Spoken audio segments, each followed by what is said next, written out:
எல்லோருக்கும் வணக்கம்.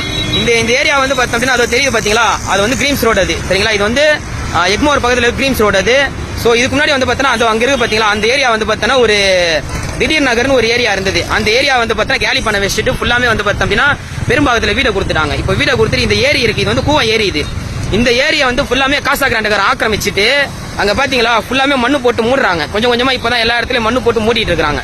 இந்த இடத்துல மண்ணு போட்டு இந்த ஏரியா வந்து ஆக்கிரமிச்சு மண்ணு போட்டு மூடிட்டு இதுல வந்து ஒரு அபார்ட்மெண்ட் கட்ட போறாங்க. ஏன்னா அது தெரியுதா, ஒரு அபார்ட்மெண்ட்.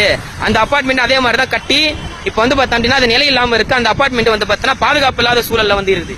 இப்ப இதே மாதிரி வந்து பார்த்தா இன்னொரு அபார்ட்மெண்ட் வந்து இதோ இந்த ஃபுல் ஏரியா வந்து பார்த்தா மடக்கி போட்டு காசா கிராண்டுக்காரன் ஃபுல் ஏரியா மடக்கி போட்டு இப்ப எல்லாத்தையும் மூடிட்டு இருக்கான். ஏரியா மூடிட்டு இருக்கான். இப்ப தெரியுங்களா, அதோ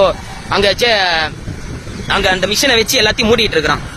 மண்ணை போட்டு மூடிட்டு இருக்கான். மூடி இது மேல ஒரு அபார்ட்மெண்ட் கட்டுறது. ஆக தமிழ்நாட்டில் இருக்கிற ஏழை எளிய மக்கள் அங்க இருக்கிறாங்க. அங்க இருக்கிற மக்களை வந்து துரத்தி விட்டு கேட்டதுக்கு இங்க வந்து பார்த்தா பாதுகாப்பு இல்ல, தண்ணி மழை வந்தா வந்து பார்த்தா தண்ணி வந்து உங்களுக்கு வருது, அதனால உங்களோட பாதுகாப்புக்காக நாங்க வந்து இங்க கேலி பண்றோம் அப்படின்னு சொல்லிட்டு இந்த இடத்த ஃபுல்லாமே வந்து பார்த்தா காசா கிராண்டுக்காரனுக்கு கொடுத்துட்டு இப்ப வந்து பார்த்தா இந்த இடத்த வந்து பார்த்தா காசா கிராண்டுக்காரன் வந்து அபார்ட்மெண்ட் வந்து கட்ட போறான். பாத்துக்கோங்க, இதுதான் தமிழ்நாட்டு மக்களுடைய நிலைமை. தமிழ்நாட்டு மக்களுடைய நிலைமை தான் பாத்துக்கோங்க. இதே மாதிரி ஏரியா வந்து ஆக்கிரமிச்சுட்டு போயிட்டே இருந்தாங்க அப்படின்னா தமிழ்நாட்டுல அடுத்த வாட்டி மழை வந்தா வந்து பார்த்தா எல்லாருமே வந்து மாடி மேல போய் தான் உட்காரமோ. இப்ப மழை வருது, மழை காலம் நெருங்கிச்சு.